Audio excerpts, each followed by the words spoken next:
શું તમને બ્રેડ ખાવાનું પસંદ છે? શું તમને ખબર છે કે તમારું આ બ્રેડ તમારા થાઇરોઇડની પાછળની કારણ તો નથી?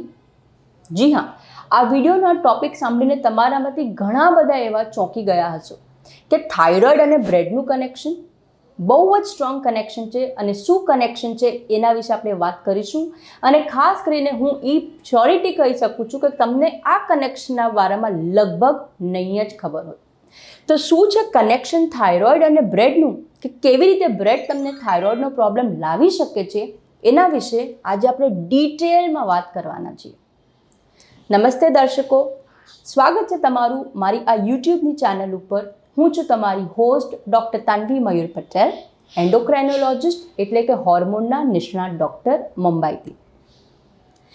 બ્રેડ પર્સનલી તો મારું ફેવરેટ નથી જ, કેમ કે થાઇરોઇડની જ્યારે આપણે વાત કરીએ ને તો એની પાછળ ઘણા બધા કારણો છે. પણ એ બધા કારણોમાં એક કારણ ઉપર આજનો વિડીયો મેઇન છે. સૌથી પહેલું, બ્રેડ વધારે હાઈ ગ્લાયસેમિક ઇન્ડેક્સવાળું ખાવાનું છે. એટલે જેવા તમે બ્રેડની સ્લાઇસો ખાઓ એટલે તમારું શુગર તવટાક તેને વધવા માંડે. શુગર જ નહીં, ઇન્સ્યુલિન પણ વધવા માંડે અને એને લીધે વજન વધવા માંડે.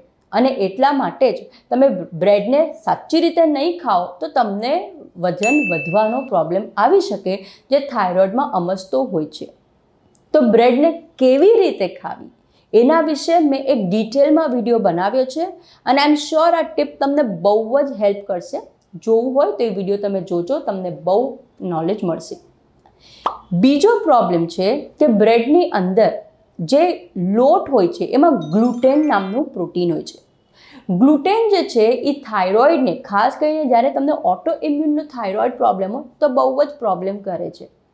અને ત્રીજું છે, એમાં વાપરવામાં આવે છે ડેરી પ્રોડક્ટ્સ એટલે દૂધ, અને એના લીધે પણ ઓટો ઇમ્યુન પ્રોબ્લેમ્સ આવતા હોય છે. તો આ 3 કારણો તો છે જ, પણ ચોથું કારણ છે એ છે બ્રેડની અંદર આવતું બ્રોમીન. જી હા, તમારામાંથી ઘણા બધા લોકોએ બ્રોમીનનું નામ કદાચ નહીં સાંભળ્યું હોય કે આ શું હોય છે. તો let me tell you, bromine જે છે એ એક કેમિસ્ટ્રીમાં શીખવાડવામાં આવે છે. બ્રોમીન જે છે એક કેમિકલ છે. બ્રોમીન છે, ફ્લોરિન છે, ક્લોરિન છે અને આયોડિન જે છે, આ ચારે ચાર કેમિસ્ટ્રીના હેલોજન અને હેલાઇડ ફેમિલીથી બિલોંગ કરે છે. આ બધા આપણે એમ કહી શકીએ કે બધા ભાઈ બહેનો છે.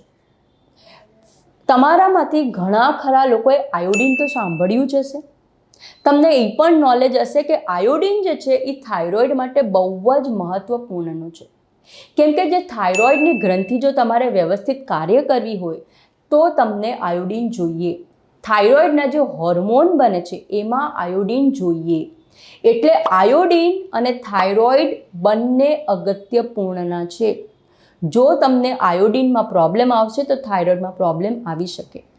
અને આ એટલું સિરિયસ મેટર છે, એટલે જ આપણા દેશમાં અને વિદેશોમાં પણ મીઠા જેવી વસ્તુમાં પણ આયોડિન વાપરવામાં આવે છે. એટલે તમે સમજી જાઓ કે આયોડિન કેટલું અગત્યનું છે.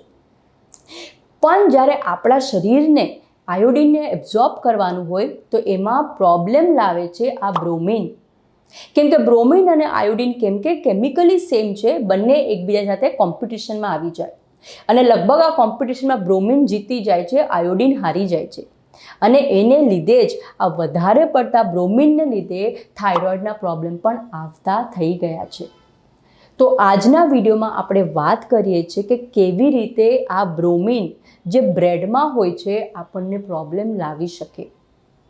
તો સૌથી પહેલાં આપણે વાત કરીએ કે બ્રેડ એટલે કે બેકરી ઇન્ડસ્ટ્રીમાં એક ફૂડ એડિટિવ વાપરવામાં આવે છે, જેને કહીએ પોટેશિયમ બ્રોમેટ.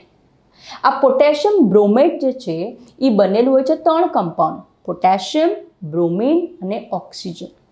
આ એક ઓક્સિડાઇઝિંગ એજન્ટ છે, ફૂડ એડિટિવ તરીકે વપરાશમાં આવે છે. અને આ જે છે આ સફેદ રંગનું ક્રિસ્ટલાઇન ટાઈપનું પાવડર હોય છે. તો આ જે પોટેશિયમ બ્રોમેટ જે છે એ આજકાલ નહીં, છેલ્લા 70-80 વર્ષથી ફૂડ એડિટિવ તરીકે વાપરે છે બેકિંગ ઇન્ડસ્ટ્રી. ખાલી બ્રેડમાં જ નહીં, પાસ્તા છે, પેસ્ટ્રીમાં પણ આને વાપરવામાં આવે છે, જે ખાવાના પ્રોડક્ટ્સ છે એમાં. શું કરવા વાપરે છે આ કંપનીઓ? કેમ કે બેકરી ઇન્ડસ્ટ્રી જ્યારે આ પોટેશિયમ બ્રોમેટનો વપરાશ કરે છે તો એને લીધે જે લોટ હોય એની ઇલાસ્ટિસિટી વધે, એમાં ખેંચાણ વધે, એટલે બ્રેડ જે બને એ વ્યવસ્થિત અને સારું બને, ફૂલેલું બને. ઓકે, બ્રેડ યુનિફોર્મ લાગે, વ્હાઇટ રંગ લાગે. તો એને લીધે પોટેશિયમ બ્રોમેટનો વપરાશ કરવામાં આવે છે. પોટેશિયમ બ્રોમેટ બહુ મોંઘું નથી, સસ્તું છે, એટલે આ ઇન્ડસ્ટ્રી વધારે એને પ્રેફર કરે છે.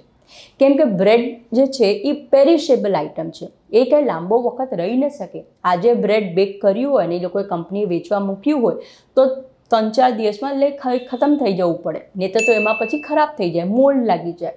એટલે અને આને પ્રોડક્ટમાં એટલું મોટું કંઈ માર્જિન ન હોય, એટલે કંપની સસ્તામાં સસ્તું ફૂડ એડિટિવને ગોતે, અને એટલા માટે જ પોટેશિયમ બ્રોમેટ જે છે એ બેકિંગ ઇન્ડસ્ટ્રીમાં બહુ જ ફેમસ છે. પણ આ જે પોટેશિયમ બ્રોમેટને લીધે ઘણા બધા પ્રોબ્લેમ આવે છે. હવે તમે વિચારશો કે આ પ્રોબ્લેમ આવે છે તો આ ઇન્ડસ્ટ્રી શું કરવા વાપરે છે? કારણ કે બેકિંગ ઇન્ડસ્ટ્રીનું એમ કહેવાનું છે કે પોટેશિયમ બ્રોમેટ પોતે તો ટોક્સિક છે, હાર્મફુલ છે, પણ જ્યારે અમે બેક કરી નાખીએ તો એમાંથી બની જાય છે એનું બ્રોમિન અને બ્રોમાઇડ. એ હાર્મફુલ નથી, એટલે એલાઉ થયેલું છે. ઇનફેક્ટ પ્રોબ્લેમ ત્યારે જ આવે કાં તો પોટેશિયમ બ્રોમેટનો બહુ જરૂર કરતાં વધારે વપરાશ થયો હોય, કાં તો પછી બ્રેડ પ્રોપર બેક ન થઈએ, ઓછા ટેમ્પરેચર પર બેક થઈએ તો પ્રોબ્લેમ આવી શકે.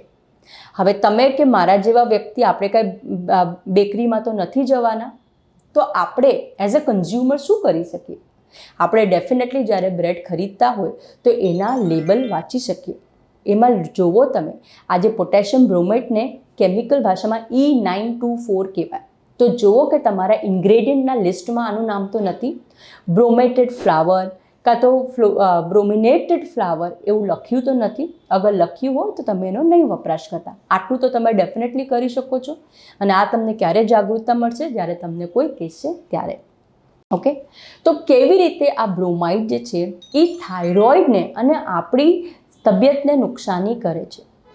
તો સૌથી પહેલાં આ પિચ્યુટરી થાઇરોઇડ એક્સિસ પર અસર કરે છે. ઓકે, જેવું કે મેં તમને વિડીયોના શરૂઆતમાં કીધું કે બ્રોમિન જે છે, કેમ કે આ હેલોજન ફેમિલી આયોડિનની સિમિલર છે, એટલે આયોડિનના એબ્ઝોર્પ્શનમાં પ્રોબ્લેમ લાવે છે. અને આ આયોડિનની અગર કમી આવશે તો આપણને થાઇરોઇડના પ્રોબ્લેમ આવી શકે. આ સૌથી મોટું કારણ છે, આ ત્યાં તકલીફ લાવે છે. બીજું પ્રોબ્લેમ એ છે કે આ જે બ્રોમાઇડ જે છે એ પોતાનામાં એક કાર્સિનોજેનિક કેમિકલ છે, એટલે કે કેન્સર લાવી શકે છે. અને આ હું નથી કહેતી, આ international association of research on cancer કહે છે. અને એટલે જ પોટેશિયમ બ્રોમેટને ના વપરાશ કરવામાં કરેલું પણ છે. જ્યારે આ કેન્સર રિસર્ચના મુતાબિક જે બ્રોમાઇડ જે છે એ બ્રેસ્ટના કેન્સર, સ્તનના કેન્સર, પુરુષોમાં ટેસ્ટીસના કેન્સર, થાઇરોઇડના કેન્સર, કિડનીના કેન્સર કરી શકે છે. બ્રોમાઇડ જે છે એ ન્યુરોટોક્સિક છે, એટલે આપણા દિમાગ પર અને આપણા ન્યુરો ટ્રાન્સમીટર પર એની અસર આવે છે. એટલું જ નહીં, એના કન્ઝમ્પશનથી આપણને કાનના રોગો પણ થાય છે. બ્રોમાઇડ જે છે એ જીનોટોક્સિક અને સાઇટોટોક્સિક છે, એટલે કે આપણી કોશિકાઓને પણ નુકસાન કરે છે અને આપણું જેનેટિક મટીરિયલ DNA પણ નુકસાન કરી શકે છે. આને લીધે ઘણી ખરી વખતે ફેફસાની બ્રોન્કાઇટિસ જેવી બીમારીઓ પણ આવી શકે છે. તો આ બધા પ્રોબ્લેમ્સ તો આવી શકે. જો તમારા બોડીમાં રેગ્યુલર બ્રોમાઇડ આવતું રહેતું હશે તો તમને બ્રોમાઇડની ટોક્સિસિટી થઈ શકે. તો એના લક્ષણો શું હોય? ચામડી ઉપર પિમ્પલ્સ આવે છે, ખીલ આવે છે, કાં તો પછી તમને ડાયજેસ્ટિવ ડિસ્કમ્ફર્ટ થાય છે, પેટમાં દુખે છે, ખાવાનું બરાબર હજમ નથી થતું, માનસિક વિકારો છે, જેમ કે તમને ડિપ્રેશન છે, તમારું મૂડમાં ઘડી ઘડી પરિવર્તન આવે છે. તો આ બધા પ્રોબ્લેમ, ડિપ્રેશન આવે છે, આ બધું તમારે બ્રોમાઇડની ટોક્સિસિટીથી થઈ શકે. પણ પ્રોબ્લેમ એ છે કે આ બધા લક્ષણ તો બીજી પણ ઘણી બધી બીમારીઓમાં આવે, તો આપણને કેવી રીતે ખબર પડે? Very very difficult. ઓકે, તમારામાંથી ઘણા બધા વિચારતા છે કે આટલું બધું જો પ્રોબ્લેમ છે અને ડૉક્ટર તમે વિડીયો બનાવો છો તો ગવર્મેન્ટ શું કરે છે? આપણી ગવર્મેન્ટ આના પર કાર્ય કરે છે. ઇનફેક્ટ 1990માં પોટેશિયમ બ્રોમેટને યુરોપમાં બેન કરી નાખેલું. પછી 1994માં યુરોપમાં પણ બેન થઈ ગયું છે અને કેનેડામાં પણ બેન થઈ ગયું છે. અને ઇનફેક્ટ 1999માં આ જે IARC જે એસોસિએશન છે એણે આને કાર્સિનોજેનિક ડિક્લેર કર્યું. શરૂઆતમાં તો ભારત દેશમાં પોટેશિયમ બ્રોમેટના વપરાશ પર કંટ્રોલ કરવા માટે એમણે એક લિમિટ સેટ કરી 50 ppm એટલે પાર્ટ્સ પર million on flower mass basis પર અપ્રૂવ કર્યું. પણ છેલ્લે 2016માં આપણી ગવર્મેન્ટની FSSAIએ આ પ્રોડક્ટને કમ્પ્લીટલી બેન કરાવ્યું છે, બંધ કરાવી દીધું છે. ઘણી ખરી મોટી કંપનીઓ જે આ રેગ્યુલેશન્સ વ્યવસ્થિત રીતે ફોલો કરતી હોય છે એ તો વાપરતી નથી, પણ ક્યારેક કોઈક નાની કંપની અજાણતામાં અગર આ રેગ્યુલેશન્સ વ્યવસ્થિત ફોલો ન કરતું હોય અને જો આનો વપરાશ કરતું હોય તો ડેફિનેટલી આ આપણને એઝ અ કન્ઝ્યુમર પ્રોબ્લેમ લાવી શકે છે. અને એટલે જ બ્રોમિનેટેડ ફ્લાવરથી બનેલા બ્રેડ પર આપણે વપરાશ પર બહુ ડેફિનેટલી ધ્યાન દેવાની જરૂર છે. ગવર્મેન્ટ તેનું કાર્ય કરે જ છે, પણ આપણે પણ એઝ અ જાગૃત નાગરિક આપણને પણ એના વિશે જાણ હોવી જરૂરી છે. એટલે જ ઇન્ગ્રેડિયન્ટ્સને વાંચો અને એને સમજો. ખાલી બ્રોમાઇડ જે છે એ ખાલી બ્રેડ સુધી સીમિત નથી. આપણા એન્વાયરમેન્ટમાં બ્રોમાઇડ બીજા પણ ઘણા બધા સોર્સિસથી આવી જાય છે. અને કેમ કે આ એક એન્ડોક્રાઇન ડિસ્રપ્ટર છે એટલે ઘણા બધા એવા પ્રોબ્લેમ્સ લાવે છે. એન્ડોક્રાઇન ડિસ્રપ્ટર એટલે શું, કયા કેમિકલ એમાં આવે છે, એના વિશે મેં ડિટેલમાં વિડીયો બનાવ્યો છે. તમને જોઈએ તો એ વિડીયો જોજો, તમને ઘણી ખરી નોલેજ મળી જશે. આ જે બ્રોમાઇડ જે છે આપણી આસપાસ ફર્ટિલાઇઝરમાં, પેસ્ટિસાઇડમાં વાપરવામાં આવે છે. ઘણી ખરી વખતે આ બ્રોમાઇડ જે છે કમ્પ્યુટર્સના કીબોર્ડ છે, કમ્પ્યુટરની સ્ક્રીન છે, કમ્પ્યુટરનું પેકેજિંગ છે એમાં પણ વપરાય છે. ક્યારેક કોસ્મેટિક પ્રોડક્ટમાં, નાના બાળકોના પ્રોડક્ટમાં પણ વાપરવામાં આવે છે. આગ લાગે તો એને બંધ કરવા માટે જે ફાયર રિટાર્ડન્ટ હોય એમાં પણ આનો વપરાશ થાય છે. અપોસ્ટ્રી, કાર્પેટ, આ ઇન્ડસ્ટ્રીમાં આનો બહુ જ મોટા પાયે વપરાશ થતો હોય છે. તો આ જે બ્રોમાઇડ જે છે જે આયોડિનની સાથે સીધું કોમ્પિટિશનમાં આવે છે એ આપણને ઘણા બધા પ્રોબ્લેમ્સ લાવી શકે છે. અને એટલા માટે જ જેટલું હોઈ શકે આ બ્રોમાઇડ ફ્રી પ્રોડક્ટ અગર તમે ખરીદી શકો તેવું ખરીદજો અને તમે તમારા આસપડોશના સ્વાસ્થ્યનું પણ ધ્યાન રાખો. અને જો આ વિડીયો જોઈને તમને કાંઈ પણ સાચું સરળ માહિતી મળી હોય તો પ્લીઝ આ વિડીયોને તમે શેર કરજો તાકે તમારી પણ નહીં બીજા લોકોની પણ હેલ્થ સારી રહે. હું આશા કરું છું આ વિડીયો જોયા પછી તમને કાંઈક નવી, સાચી અને સરળ માહિતી મળી. અગર હા તો લાઇક બટન પર જરૂર ક્લિક કરજો. અને જો તમારા પોતાના કોઈ પણ નિજી પર્સનલ સવાલ હોય તો નીચે કોમેન્ટ બોક્સ છે એમાં લખજો. હું કોશિશ કરીશ તમારે કોમેન્ટને વાંચીને એનો જવાબ આપો. અને જો તમે મારી ચેનલને હજી સબસ્ક્રાઈબ નથી કરી તો પ્લીઝ કરો, કેમ કે તમારા સબસ્ક્રિપ્શન મને એન્કરેજમેન્ટ આપે છે વિડીયો બનાવવા માટે અને તમારા સુધી રાઇટ નોલેજ લેવા માટે. આ સબસ્ક્રિપ્શનના કાંઈ પૈસા નથી લાગવાના, તો પ્લીઝ સબસ્ક્રાઈબ કરો અને મને ફોલો કરો. આપણે પાછા મળશું કોઈ અગત્યના વિડીયો સાથે. ત્યાં સુધી તમે તમારા સ્વાસ્થ્યનો ખ્યાલ રાખો. નમસ્તે.